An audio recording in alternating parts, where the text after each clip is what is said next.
Hello everyone. And today we are talking about the business analyst acronyms every BA should know. These are IT business analyst acronyms for the IT business analyst profession. And I want to say a big shout out to Mr. Saurabh Kumar, who wrote this article on LinkedIn that I'm going to run through right now, titled Acronyms for the IT Business Analyst Profession. And you can find this article on LinkedIn.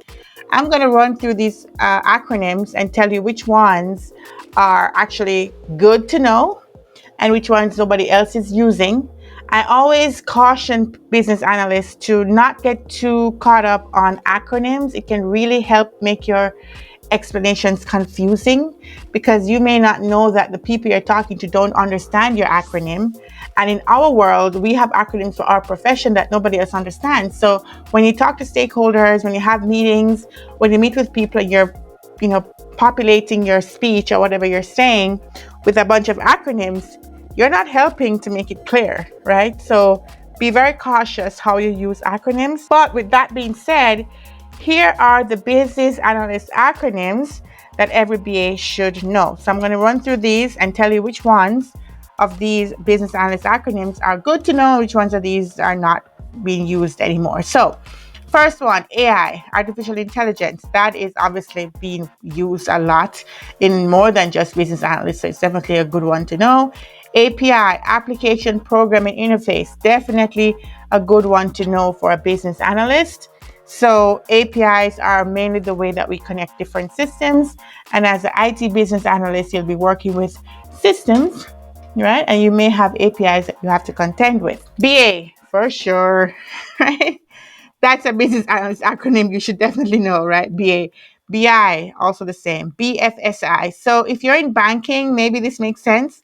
But outside of the banking industry, nobody's using BFSI, right? Nobody's calling the industry BFSI. So that is not a business analyst acronym that you have to really know. BPEL, Business Process Execution Language. It may have served some purpose back in the day, but nobody's talking like this. Nobody's using this term BPEL in the real world. So this is not a business analyst acronym that you should know as a BA. BPM, Business Process Modeling. Yeah, I'm on the fence on that one. People just say process modeling or they just say diagramming. Nobody goes out there and start talking about BPM. That is, familiar. Nobody has that as a part of their natural language in the career. So I would say avoid this one. This is also not a business analyst acronym that you should know. BPMN, on the other hand, is highly popular.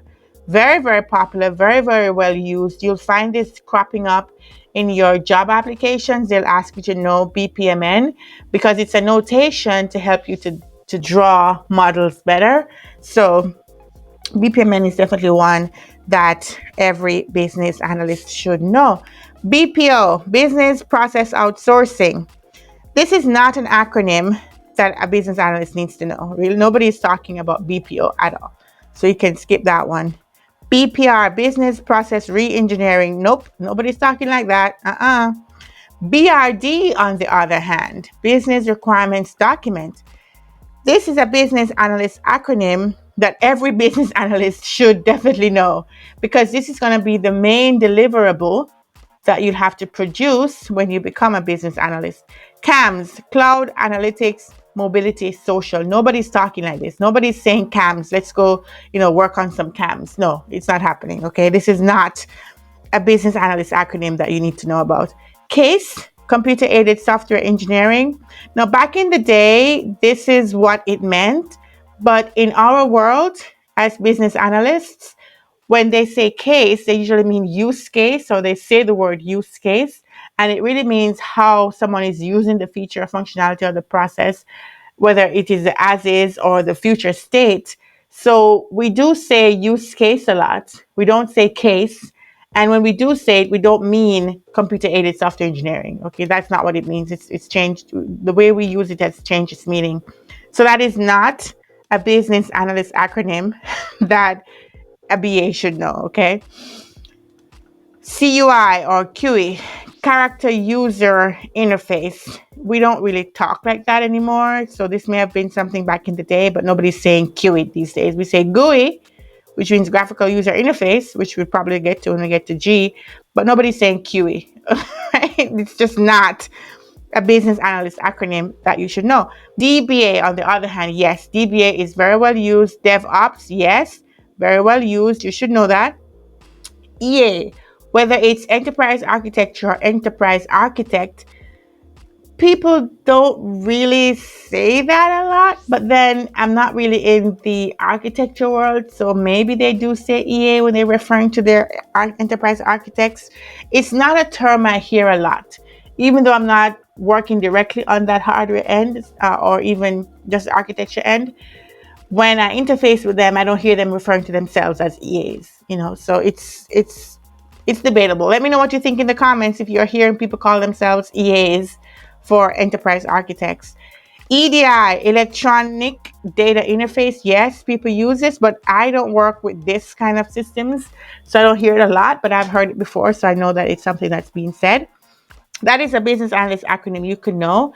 It's not imperative though, because it's not a typical thing for our IT software engineering role.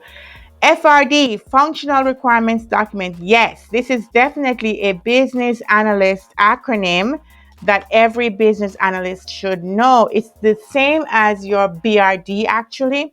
So some people call it FRD, and sometimes they call it SRS, sometimes they call it BRD. There are slight differences, but it's really the same document that is the requirements that you're going to produce to build the new system or the new process, okay? FSD, I think this should be functional. So functional specification document. I don't hear people referring to it as that. So they do say FRD, BRD, but I don't hear FSD at all. So I don't know. I don't think this is one that you really need to know. But you could let me know if you have any thoughts on that. GUI, for sure. The graphical user interface. We talk about the GUI a lot, which is going to be something you'll actually be working in, whether you're designing it or you're working with designs coming in from your UX team, but you're definitely going to be working with your GUI a lot. So that is a acronym that a business analyst should know.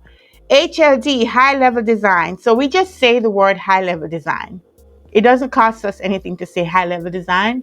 We don't abbreviate it to call it HLD. That is, I find it to be very strange to say HLD in lieu of high level design. So as a business analyst, you will be talking about high level designs. You will just not be calling it HLD typically, right? So this is an acronym that you don't need to know, but you need to understand the concept behind high level designs. IAES. So infrastructure as a service, IAES. I don't know if we call it IaaS. I don't know the right pronunciation. I know SaaS, which is SaaS, so we call it SaaS, and PaaS, PaaS, we call it PaaS, but I don't know if it's called IaaS. But anyway, it is an acronym you should know, because there is a lot of times when you're going to be working with these kind of infrastructure. So knowing that acronym is definitely a business analyst acronym that you need to know. It's not specific to our field, but it's just the IT industry that you'll be working in. These are the words that you could hear. ITES, IT enabled services. Nobody's saying this, okay? I don't hear anybody saying ITES like that. So I don't think this is a business analyst acronym that you need to know. KPO, knowledge process outsourcing. Definitely not. You know what I mean? This sounds like more something that maybe an HR person would say, but we're not really using these acronyms in our day-to-day discussions. So I would say this is not a business analyst acronym that you need to know. LLD, low level design. So just like the high level design, the low level design is something we say the whole thing, the whole word. So it is something the business analyst needs to know, but it's not an acronym that is being well used so that you can just say LLD and people know what you're talking about. Nobody will know what that means. You will confuse people if you try to say that. ML, machine learning. I would say it is not a business analyst acronym that you need to know, because even though it might make sense in the machine learning world, typically we just say machine learning, right? Maybe in that career, they just say ML and everybody knows it, and that might be true. But when we are dealing with most people in our field, we just say machine learning and not say ML. But it's good to know this, though. I mean, because you could be working with systems that have a lot of artificial intelligence and machine learning as well. Moscow, yes, Moscow. So this is a business analyst acronym that every BA should know, because we do Moscow sessions, and people do use the word Moscow and they expect you to know what it means, right?